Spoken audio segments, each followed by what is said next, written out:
เรียบร้อยแล้วปิดปากเรียบร้อยแล้วเป็นการเอาครั้งแรกเลยพี่น้อยของปี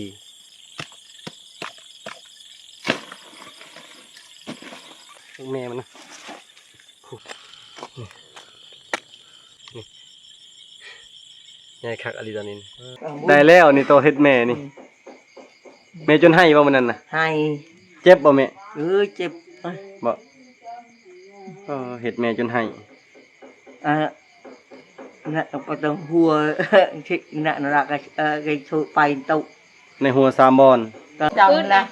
พากันแกะยังบ่เบิดนี่ตัวนี้ยังเลยถือว่าได้หลายเติบอยู่มื้อโอ้ยงามดิงามกว่าแม่ตอนนี้ให้เลือกเมียกับกับต่อเนี่ยคือเลือกต่อก่อนแล้วบัดนี้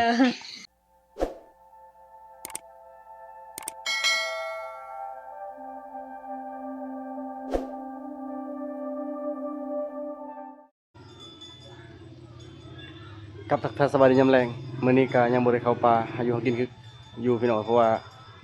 งานของอ้าวแม่นยังบ่ทันสำเร็จสิ้นก็คือแรงนี่ยังอีกอันเขายังไปอยู่ไปมันจะได้ปะเขาไปอยู่ไปอบอุ่นนะไปอยู่เพิ่นยัง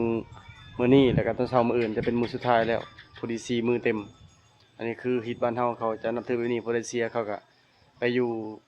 คันว่าตายมื้อนั้นแล้วก็เอาศพไปมื้อนั้นแม่นจะอยู่3คืนแต่ว่าถ้าเอาศพค้างคืนน่ะจะเป็น4คืนจังแล้วมื้อนี้ก็ยังบ่ทันไปเทื่อพอดีแซมไมวิกปลูกไมวิกปีนี้นะรวมทั้งส่วนน้องจำปาเมจนี่หั่นแหละส่วนบ่เฮียง 4,600 แต่ตายเบิดเลยมื้อนี้เอาไปแซม 3,000 3,100 ต้นยังบ่พออยู่ก็เลยยังบ่แล้วเวียกยังบ่ได้ไปทางใดคันได้ไปป่าก็น่าจะเป็นมื้อต่อไปแหละมื้ออื่นยังบ่ได้ไปอยู่ตอนนี้คือบรรยากาศยามแลงอยู่บ้านเฮานี่ 6 โมงปลายเลยขึ้น4ค่ำประมาณนี้มื้อนี้บ่เฮียงลืมบอกตอนนี้บ่เฮียงก็คือสิไปเอาตอหัวเสือที่ตอดแม่มื้อนั้นอยู่พุ่นแหละอยู่หน้าตอนนั้นก็ตอดประมาณ10ปลายแม่จนพาแม่ไปโรงหมอแต่ว่ามื้อนี้บ่เฮียงสิแก้แค้นมันคืนสิไปเอามันคืน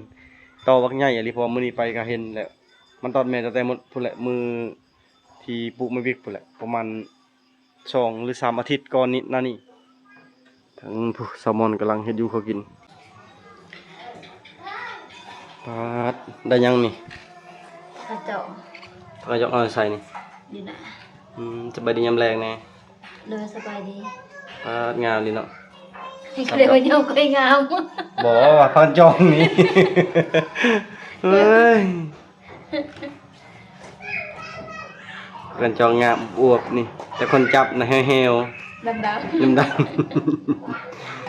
กันจองนี่คันเป็นผู้สาวก็18 ปี17 ปีก็ได้3ค่อยแต่คนจับนี่ก็เบิ่งตัวจริงก็ประมาณ50พุ่นแหละสิได้นอนน้องห้องในตะแลงว่านั่นนี่จะมีโลจับแจวมื้ออื่น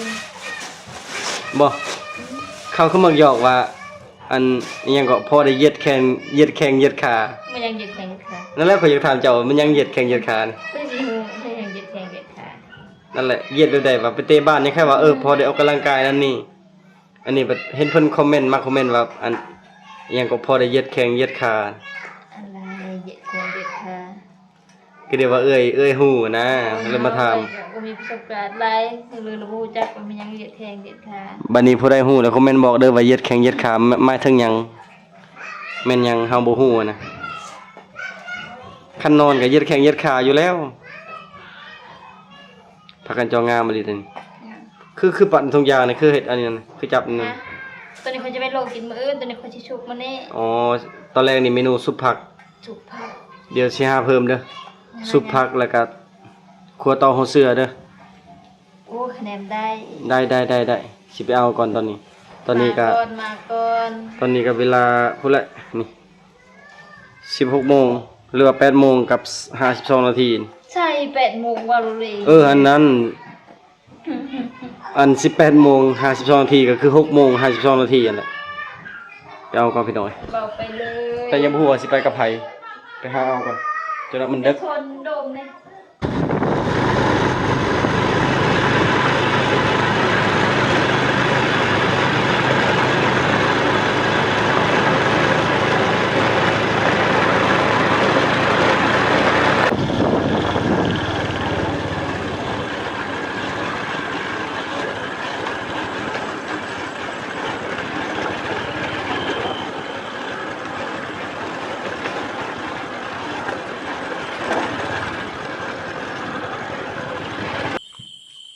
ตอนนี้มาฮอดเที่ยงแล้ว กูนายนี่ เงินโต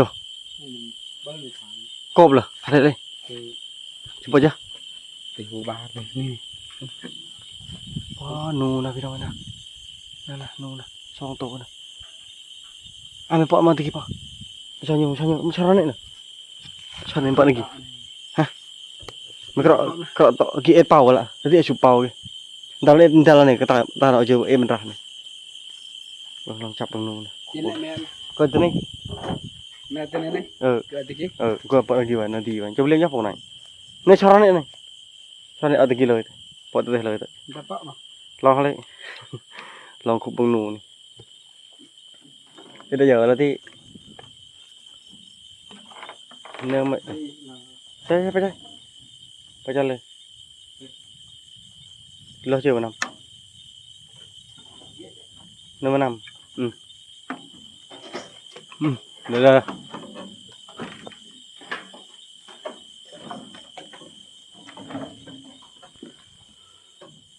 น่ะ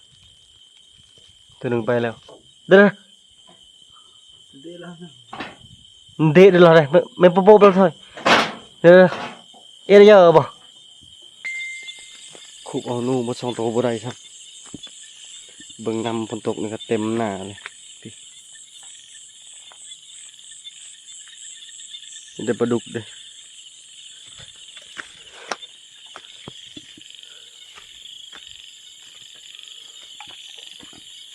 มื้อนี้ก็มาพี่แต่ว่าบ่ได้เอาพอเห็นแม่มันหลายก็เลยว่าสิมาเอากลางคืนแหละมันสิง่ายกว่าสูตรที่เอามื้อนี้ก็คือมีมีดมีน้ำมันเอ็ดสั่งแล้วก็เอาผ้าจุ่มใส่น้ำมันเอ็ดสั่งแล้วก็อัดปากมันหรือว่าอัดหูทางเขานะมีสำลีก็เป็นกันดีเลยเขาจะบ่จูด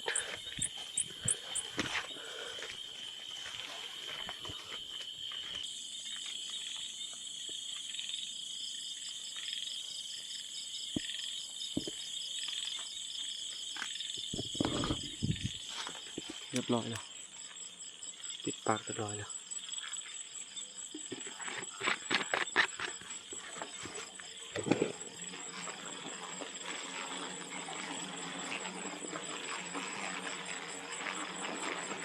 เป็นทางมันเงียบเป็นอะไรที่เอา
เบิ่มมันปกตินะประมาณ5 หรือ 10 นาทีมันเริ่มเงียบอันนี้ประมาณผ่านไป2-3 นาทีแล้ว ผ่านไป2 นาทีแล้วนี่ประมาณนาทีกว่าผ่านไปนาทีกว่าแล้วมีอะไรนะปกติบ่ให้สิเอาสำลีใส่แต่ว่ามันเอาผ้าลืมเอาสำลีมาได้เฮือน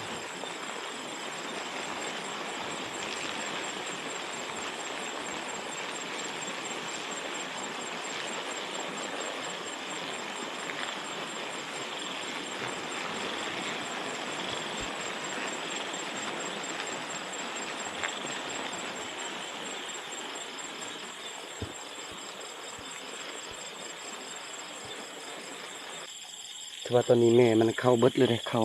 เบิดมากับลานสบายดี สบายดี มากับบุญพี่น้องขณะกับพังพุ่นแหละเราเข้าตัวนี้แหละที่ว่าเฮ็ดแม่พาเข้าห้องหมอนะจนเบิดเงินเป็นแสนแม่จนจะตายแม่ตัดตัวนี้แหละนี่ตัดพวกอันนี้มากระตอนเลยมือปลูกไม่วิกนะโอ้ยแม่จนให้เริ่มเงียบแล้วยังอยู่น้อยหนึงเป็นการเอาครั้งแรกเลยพี่น้อยของปีนี้บ่ทันได้เอาจักเทื่อแล้วก็ครั้งแรกที่ว่าบ่เฮียงใส่ผ้า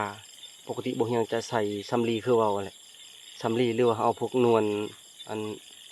มักนิ้วนะมักนิ้วปากก็ใช้ได้เบิดแล้วก็จุ่มน้ำมันน้อยหนึงอัดปากแต่ว่าเขาต้องเบิ่งว่าปากมันมีจักทางเข้าทางออกแล้วมีจักหูแบบนี้นะบ่ฮู้ว่าเขาจะเอิ้นปากหรือเอิ้นว่าหูเข้าบ่หูทางเข้าทางออกตัวนี้ยังอยู่ตัวนี้ผ่านไป6 นาทีใช่ตัวแค่นะ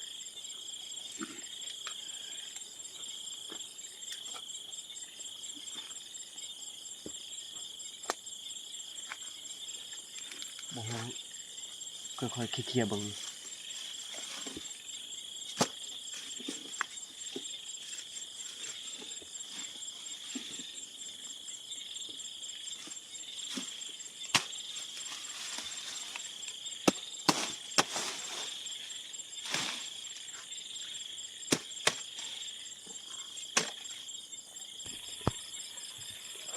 ี่คักอะไรนะอ๋อคักกระหินต่อใหญ่ขนาดนี้นะ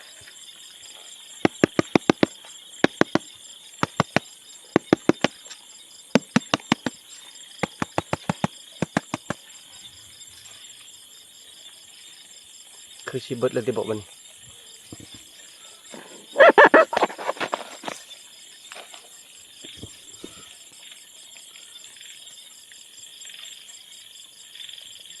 โอ้ยยังบ่หวันใจปานใดแล้วบัดนี้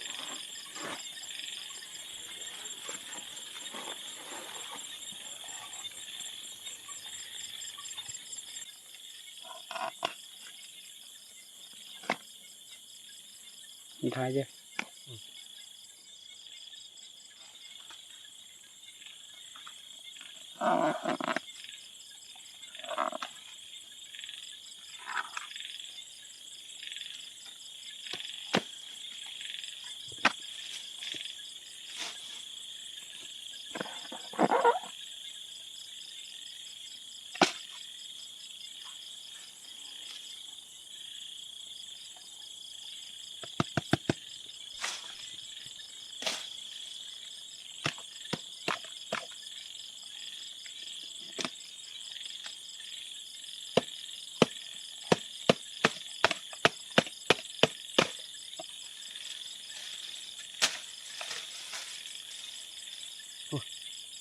Tekan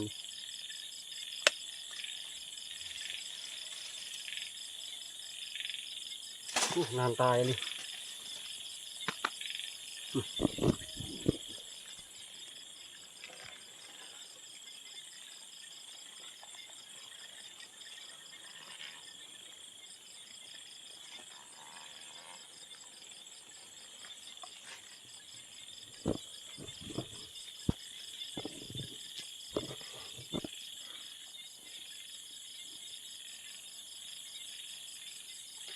สรุปคักแล้วคิดว่า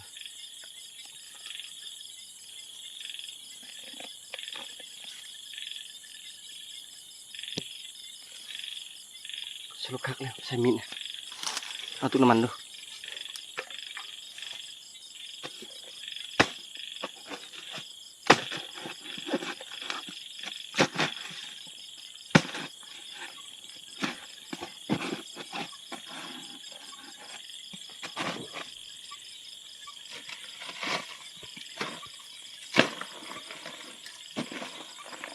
อ๋อเปื่อยไปเลยใช่ได้ดิ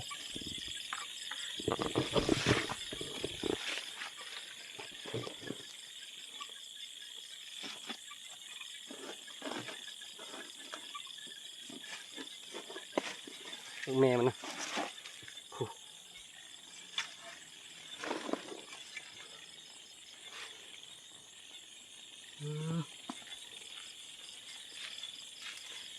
โหยาเลยจับตัวน้ำมันเหรอไปเอาวันอื่นไปจะแมนพื้น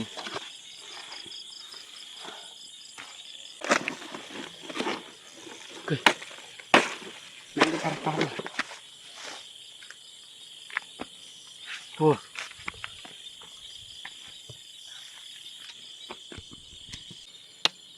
ขอยัดขาก่อนมัน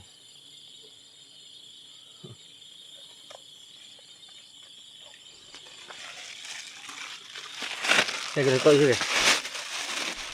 เจ้าก็ลอง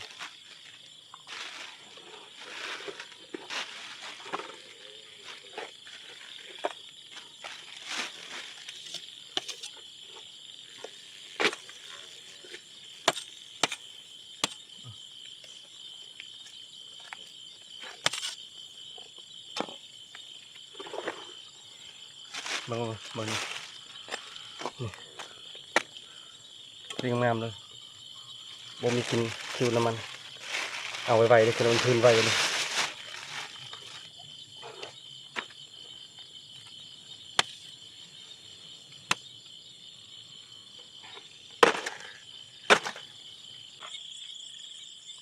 นี่ก็แทนงามเลย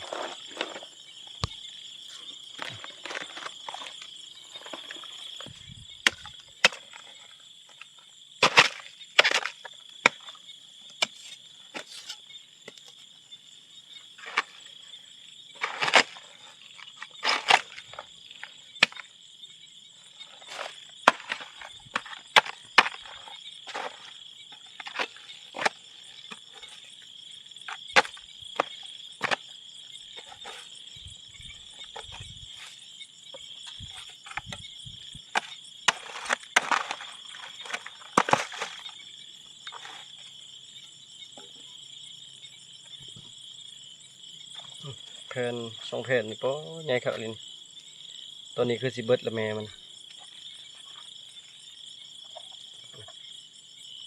นั่นตัวหนึ่ง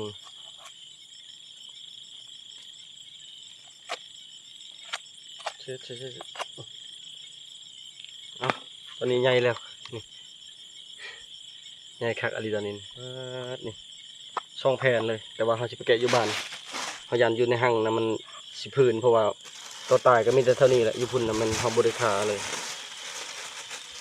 มันจะได้อยู่ประมาณโลนึงนี่แหละ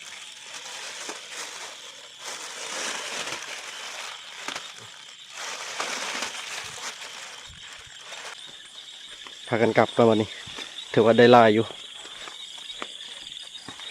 แม่เนี่ยเราให้จูดเราได้บ่ได้ก็ยาจูดให้ตายไปเลยแม่มันนะเพราะมันไปเฮ็ดแม่ก่อนนะแต่ว่าย่าแหละเผื่อมันอยู่บนอื่นนะก็เอาต่อไปนะอย่ามันดับเหนียวเข้าใจอยู่ว่ามันตอนนี้เจ็บแต่ว่าเขาก็อยากกินพอมันนะปีกายนี่มันเอาอยู่พี่เท่านึงแต่ว่าห่างน้อยมากันหลายๆคน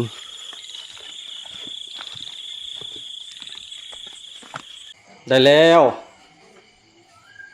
โอ้ทันนี้แล้วแหละปลาเพิ่นซอยชิ้นผ่านบ่ยังซื้อผ่านเมื่อคืนนี้ซื้อแบบซื้อชิ้นชันซื้อน่ะ100,000ก็ซื้อ100,000ปานมีวายมื้ออื่นคักแล้วเนาะ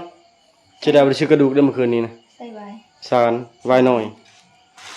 จะเบิ่งนี่ ปลา มียังปลาต่อข้างในยังปลาลายแผ่นเด้อ ตัวนี้บ่ตอนแม่นะ อันนี้แล้ว เอามาให้แม่กิน แม่เอาคืนเลยเนาะ แม่มันเป็นอันนั้นแล้วมันอยากห่างแล้วเจ้าเนาะแม่มันลายเลียโลเฉพาะตอนแม่จนไปห้องหมอ เออมันออกมาแล้วบ่เท่านี้นะหรือว่านั่นเลย จังว่าข่อยก็บ่ได้เชี่ยวชาญเรื่องด้านนี้ บ่เขามันยังเห็นตัวลูกมันยังน้อยๆนี่บ่มีเลย ใส่นี่เนาะ ใส่เลย โอ้ยสดๆร้อนๆเด้หักกระสือนี่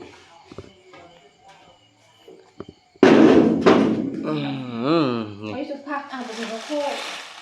ก็เลยตำข้าวคลุกอู้ยไปเลยอันนี้นะมันจะอยู่นอกเนาะหมดอยู่บ่เข้าเนาะ แม่เฮ็ดดีอยู่ นี่เบิ่งอันนี้มันก็แตกน้อยหนึงนี่พี่น้องเบิ่ง ก็พอกับแม่กินข้าวก่อน โพเราดีใหญ่ดีเด้ นี่แน่เนี่ยเอาไปให้หมด ตอนนี้พากันฮ้อนเฮือนแล้วสิพากันแกะให้แมวพี่เอ้ย ฮะ ไปไหนให้แม่มาเบิ่งก่อนอันโตที่เฮ็ดให้แม่ให้นะบ่แม่นว่าให้อกหักเด้ให้ก็คือนี่นี่ด้วย ดูแล้ว แม่หากามทำนี่บ่ทันนุ่งเสื้อจนได้เห็นแล้วจนได้เห็นช็อตเด็ดแล้วจนได้นี่ได้เห็นของดีอยู่แล้วนี่ vừa mới bài nó định tìm mình còn một vài vui nào sẽ tạ แม่เอานำแม่เบิ่งแม่มา mang cái thô sữa hiện tại nữa แม่นแล้วจ้า chứ tớ chạy từ chắc đã จะเหรอเบิ่งมาตางานหั่น cả bươi cả nắng ได้แล้วนี่โตเฮ็ดแม่นี่แม่จนให้บ่มื้อนั้นน่ะ hai เจ็บบ่แม่ chếp บ่เฮ็ดแม่จนให้ à nè có tầng hùa thích nè nó là cái thô bài tàu ในหัว3บอน tầng này จักบอนอันนี้ nó có năm này อันนี้ตัวหนึงบนหนึง Con này. tròn này ซอง hai จนให้เลย hai bài hùng mò จนไปห้องหมอ mà con vô bàn cả ตกใจเบิด nó bay nó đọ bụng lòng cái gì âm แม่ว่าคนในบ้านน่ะพากันมาห่มเบิดเพราะว่าแม่ให้นะคือเจ้าคิดว่าผิดกับพ่อนะ ที่จริงน่ะแม่อกหักต่อลายเติบอยู่พี่น้องเอ้ยแกะก่อน làn pau nè một chân ni mua chân ni mua cái rùa จะหนีพากันเป่าก็บ่เศร้า cái ว่ามันเป็นหมอ nó đã ủn cái nó sẽ lại nè mà cái này do một phút mà ก็ตาเจอตัวนี้บ่ฮู้ว่ามันบ่ทันได้เป็นเรือมันห่างแล้วน่าจะห่างแล้วบ่จักอันนี้นะ hàng lịch cái này này มันใหญ่อีหลีดิ này là sự kiện là can này không แม่นี่หลายอีหลีเด้แม่นี่บ่แม่น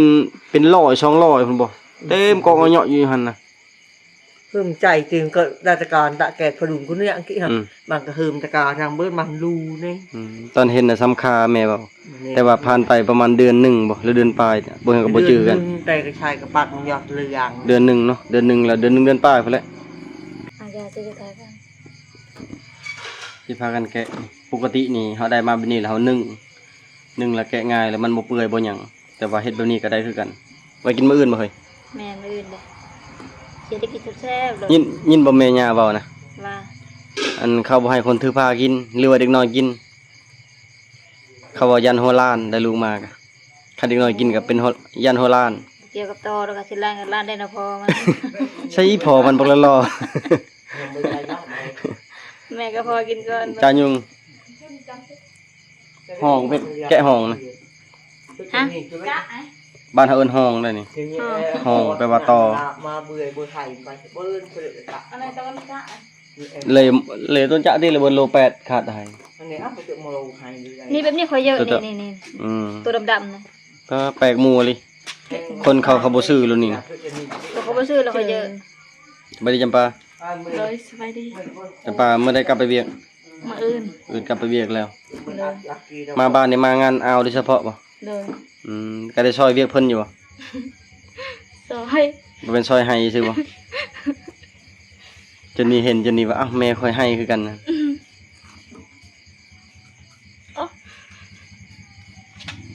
พากันแกะไว้กินมื้ออื่น บางคนก็มาคั่วใส่ไข่บางคนก็มาแกงจักเฮ็ดอะไรนี่มกมันก็หลายแบบเนี่ย ค่อยสิเฮ็ดแบบ ผัดกะเพรา แม่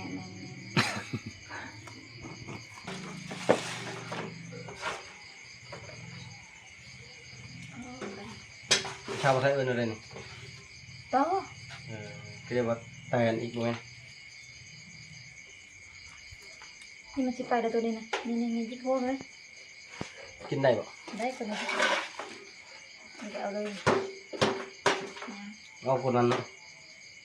นี่เขาจะเอิ้นอะไรว่าเค็มๆนี่นะก้นมันนี่นะอันเค็มบ่อุ้ยก็ต้องแม่มันเขานี่สิกินยังวะ เอาหากระแค่ออกมานี่รถสิเป็นยังบ่แม่นบินวือๆอยู่แล้วไป เปลี่ยนนี่ เป็นยัง เคยนั่งตังนี่บ่ได้มันสูงโพด เป็นยังบ่ได้แล้ว มันจะเปื่อย จนเมื่อ เห็นมั้ยมาแกะตองเสื้อซอยนี่ มันจะมาสิใส่หน่อยหนึง อาบน้ำเลย ค่อยๆใส่ก่อน เอาน้ำคือยังขี้ลายคือเก่า ค่อยใส่ก่อนจะมามาพี่ก่อนนะบอกโค้งในบันไดหนึ่งไปดึกกี่การโค้ง การนูพิพิมเหอะเราเยอะ อืม ไปตะโมไม่เป็นไห้กี่บ้านตกช่างการนูเปลี่ยนเลือกไปกี่ อืม ไม่เป็นไห้กว่า เดี๋ยวอาตาน อนกี่ ได้อะไรมันจอย แอนเรียง ได้อะไรจุกได้เขา เพิ่มนั้นเนี่ยก็อาการ บอนี่มัดไว้เขาบอกเขาไว้ประดับเพื่อน แกะนั่นนี่ก็ได้แกะอ้อมๆนะปิ้นมาเคาะกันลง เคยใส่ใส่ ในไอ้ตากระเป๋าเลยชมแกตากระเป๋าครับ อันเครื่องอยู่นอนข่าวคนครัว อันนี้แหละมันจะนี่ว่าแม่ให้นะ อยู่ห้องแม่โชว์แอะ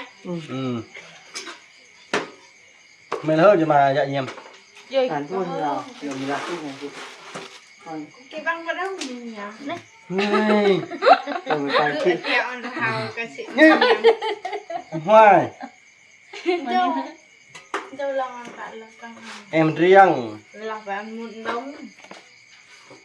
บ้านยุงปรุงเอ็มเรียงอย่าลาแพงเอ้ย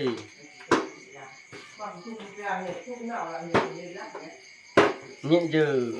คนไหนเยอะกินแม่ไหมเขาเยอะทอดกรอบ โอ้ขันเจ้าข้าวหูตัวยาคอยเก็บให้เจ้าแล้วเต็มเลย บ่เอาตัวมันบิดตัวนั้นมันแก่โพดเอาค่อยดอกบ่คิดให้มันเท่านี่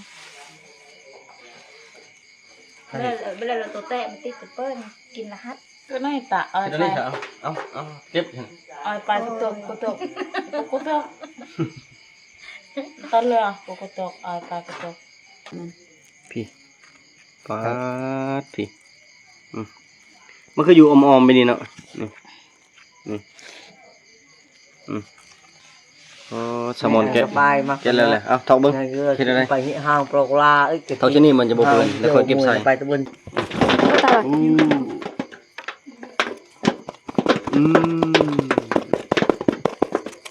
ห้างเชียหมดบุญเพื่อบางทีคง โอ้มันไตมือค่อย กะมุประชายกรางที่ ตอนนี้แม่ก็เห็นเป็นเจแล้วนี่ระวังโจรดึงเงินกระเป๋าเงินเป๋าคำได้โจรมีเงินลาย มีเงิน มีแต่กระเป๋า มีเป่า พายกระเป๋าตลอดนี่เมื่อได้แล้วเขาโจรเขาสิลัดทางคันไดขึ้นเฮือนนี่ โจนขึ้นเฮือนอีก โจรเห็นว่าขึ้นเฮือนตลอดนี่ช่วงมืออยู่ดิบ่เห็นได้โจร ห้างกะเหมือนกับปุ้มตุลุ่มหมดเนาะดีได้ไปเสียตา แซลมอนแห้งคักแล้วอยู่คนเดียวนี่ปองเยี่ยมอัดมาเลย โอ้ยขอล็อกมา ประตูทางเข้าอัดมาเลย2ชั้นป๊าดยังบ่ได้เลยพัวเข้าบ่ได้นี่ ตีนอนบูมือน อนบ่เมื่อยันคอยได้นอนน้องห้องอยู่ โชยคือcái nhầm cái บางไปวันนี้ต้นเฮิมดิ chỗ ต้นเกินหนักดิ chỗ luôn hớm ห้องนั้นก็หยะตะเฮิมมั้ง con ta đắng luôn chữa thì cầu có kẹt kèn mày cầm rồi mày hớm thế nào kia chúng chồng là พากันแกะยังบ่เบิดนี่ตัวนี้ยังเลยถือว่าได้หลายเติบอยู่มื้ cái อ lần để tao nhận lần cái bài hòm cái gì từ mà này ông từ này ได้บอลโลนึง ได้แล้วรวมทั้งกระโตก บ่ฟ้าบ่เจ้า อ๋อเรียบร้อยแล้วนี่ประมาณโลนึงเลยคันซื้อนี่ประมาณ150,000หรือ200,000กีบเบิ่งเต็มกระซามใหญ่นี่กระซามใส่เลือดแปลงจาน ลุงอันนี้ว่าเลยเลยครับ บอกพี่ตลอดบ่สบายดีตอนเช้าตอนนี้กำลังสิไปละแรง งามมานี่งามบุษมอนอีกอันนี้เป็นยังงามยังอ่อนๆอยู่ อันนี้ปัดแก่ๆนั่นนึง อันนี้ปัดเต็งตึงอันนี้ปัดเหี่ยวแห้ง เปิดจะบิดแล้ว งามอลีนี่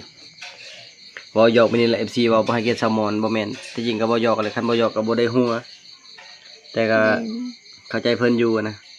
บางเทื่อเพิ่นจะบ่เคยหยอกบ่เคยหยังงามๆนี่ เตาะเวะเราไปปะ แพ็คไว้กินมื้ออื่นมื้อนี้กินสุผักเอา จะพักกับอันนี้จำชิ้นนี้ ใครให้ราคาดีนี่สิขายเด้อนี่นะบ่มีเงินเติมน้ำมันเถื่อนไปป่าให้ราคาดีเสนอราคาให้นี่ นี่เด้อแหละ ขายให้ได้ขาย ตื่นสมาบัดขายเลยดิค่ะ จำปีมีเท่านึง งามเลยนี่ แท็กไว้จนแม่มันยางอ้อเกิน ยันนั้นบ่โอ้ยงามดิ งามกว่าแม่ ตอนนี้ให้เลือกเมียกับ กับ กับต่อเนี่ยเคยเลือกต่อก่อนแล้วบัดนี้ แม่ไว้นำลาย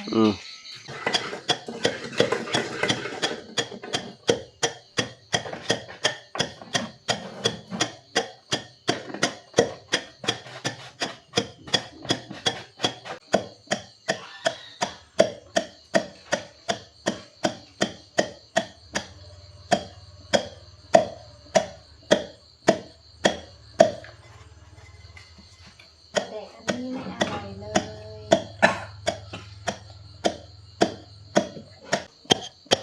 ตำข้าวคั่วใส่กับซุปผักเมียนี่บ่ได้ดึกดื่นเขานอนเขารับเขานอนเลย ยังให้ผัวตำข้าวคั่วอยู่เขามองเลย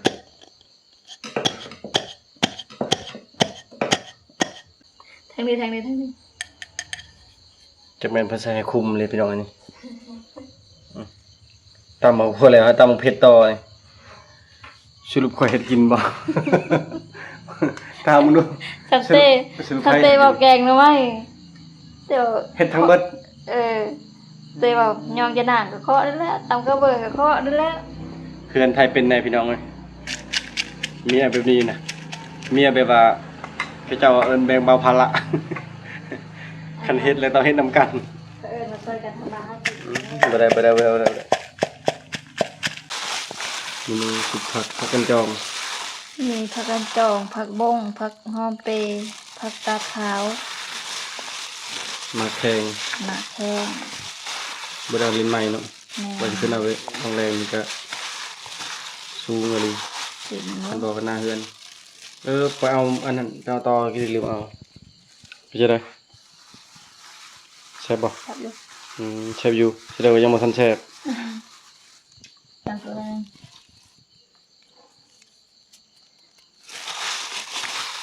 สุดผัก ก็หมกงูผักโบผักเค็มผักขิง บ่ ไว้ที่ไข่ จะบ่ใส่บ่ ฮะ ใส่ครบไปเลย ไข่หมดเลยเขาหมกเสริมหมดเลยทุกอย่าง อ๋อแซ่บเลยเนาะ ยัง แซ่บกว่าผู้สาวน้อยอีก แซ่บระบัด แซ่บแล้ว เชียร์อย่างเดียวบ่มีงาน เอาก็ดี ใช้บางงานเรียบร้อย มีอยู่ไงอยู่บนดงพุ่น ปลาไปกินมันดึกแล้วบ้านเมืองนอน แม่นแหละตำบักเผ็ดก็แล้วตำบักคั่วก็แล้วพุ่นเฮ้ยเมียนี่ทรมานผัว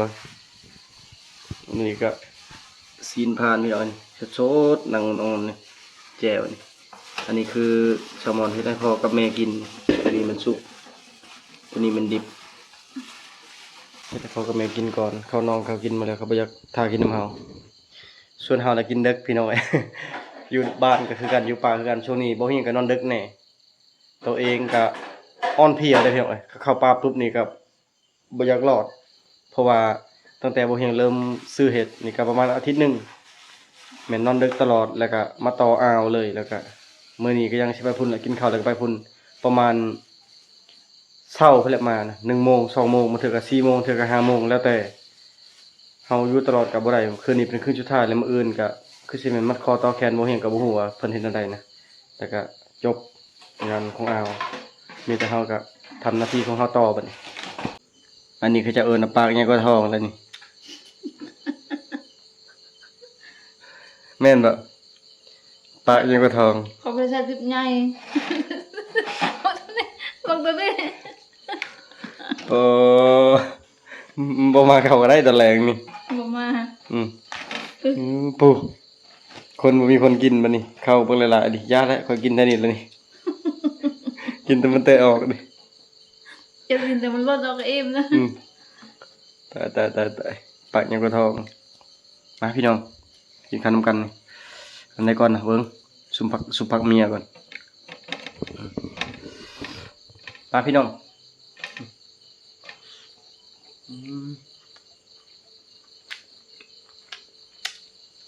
ตั้งแต่บ่เฮียงมารู้จักกับแซลมอนนี่ได้กินประมาณ3เทื่อนับได้เพราะว่ามันเป็นเมนูที่ว่าเฮ็ดยากแบบนี้แหละ10 โมงกลางคืนจะได้กิน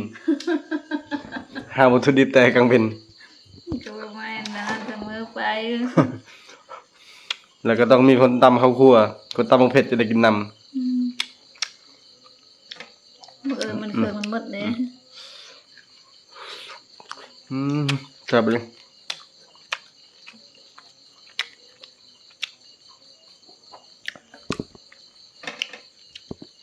พานนี่บ่ยังซื้อเดือนนี้นะ2 เทื่อแล้วว่ามื้อนั้นก็ซื้อลงไปให้พ่อเฒ่าเส้นหนึงว่าอยู่เพิ่นเส้นหนึงพระเจ้าคายสินสันผ่านนั่นครั้งละ 100,000 กีบตอนเมื่อก่อนน่ะบ่ยังซื้อน่ะ60ถือว่าซื้อกินน่ะบ่แพงเท่านี้นะแต่ว่าเฮาน่ะบ่มีเงินสุดท้ายจะหาเอง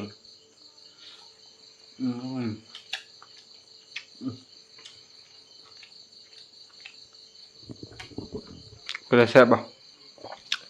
ย่องเองมั้ยเฮ็ดเอง